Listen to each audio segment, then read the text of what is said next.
Hey guys, this is Craigo. I just wanted to give you a little video on something I used whilst I was changing between tanks.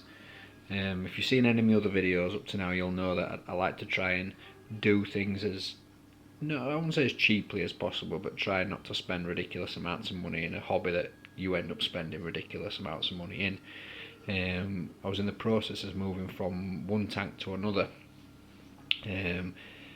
And I was transferring quite a lot of livestock over, and I didn't want to end up having to buy everything twice again to then not need it once I moved the tanks over. So things like my lights, my power heads, my pumps, my skimmers, all that sort of stuff.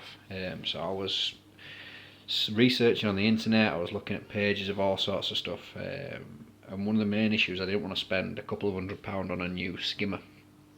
And I found a couple of designs on how to make your own. And this is what I came up with. I mean, you can see just by the colour of it that I have used, it was in use, and it did work. So I'm just really going to talk you through what I did. For those of you that are doing that, you'll all be the same as me. You know how this hobby starts. You start with a nano, you go a bit bigger, you go a bit bigger. Before you know it, you know your wife's not happy. So back to the skimmer. What I did was I got one of these 2-litre Coke bottles. Stripped it down, used vinegar, cleaned it all out, got the label off and everything. And first thing I did was, if you can see at the bottom, I drilled quite a few holes in, obviously, to allow the water in, and a couple in the bottom as well. The main one being the centre one, because that's where his airline's going to go.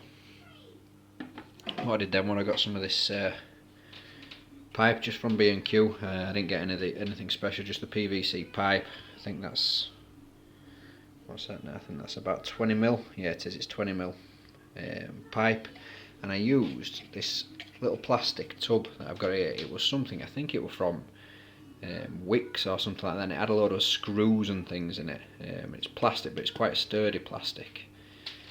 What I did then was I created a hole in it. I just drilled it out basically.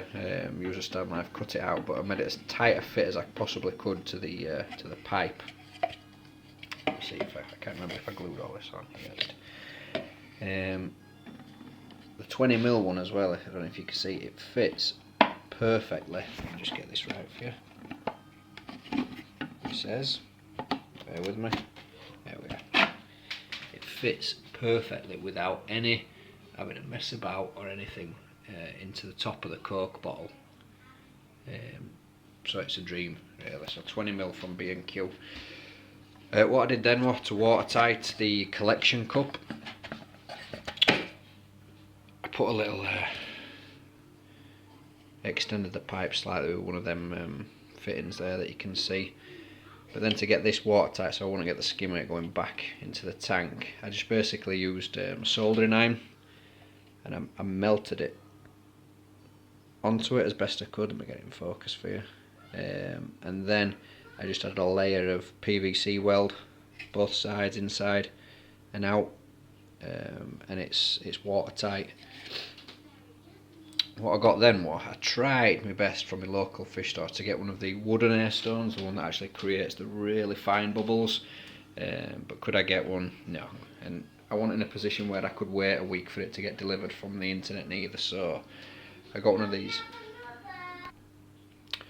I got one of these long, basic blue air stones, and usually the shape of them, they're quite much squarer than that, and I just took a bit of sandpaper to it, sanded it right the way down, so basically it would fit in there without me having to mess about cutting the bottle and all the rest of it, because you can make one of these without a bottom on the bottle, but I didn't want all the bubbles going into my display tank. I wanted to keep them as contained as I could.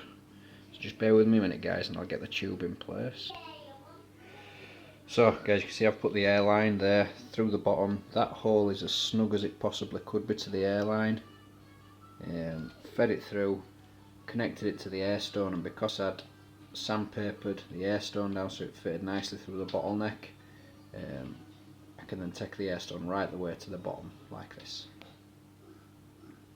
So you see there, because of the size of the hole and how everything is. The air stone stands up nicely to attention. I built a little stand for this to sit on. It all depends on the depth of your sump that it's going in. Obviously you want the bubbles to be able to carry the protein into your collection cup, so you've just got to adjust your stand. I mean, for a small sump, if you get some cable ties, you can cable tie a bit of piping down the side so it stays up like that. I just built a little stand for it basically to get it to the right height.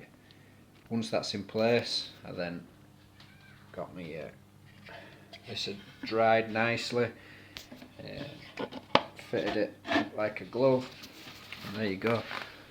That is a very basic but effective, and it worked, protein skimmer. Now don't get me wrong guys, I'm not saying that this is going to beat your Deltec and all the rest of it. It filled a gap for me whilst I was between tanks, and if it did the same for you, then it saved you, you know, £100 on a second hand one, bit more if you're buying a brand new one. But it did the job. You know, the bubbles carried the protein up through the PVC tube and into the collection cup, and it works like a treat. Just a little something that it might save you a bob or two, and it literally took me half an hour to put together. Any question guys, stick them in comments, I'll try and answer them. I'm going to do another video on an update on the new build shortly. But yeah, thanks for watching, I'll see you next time.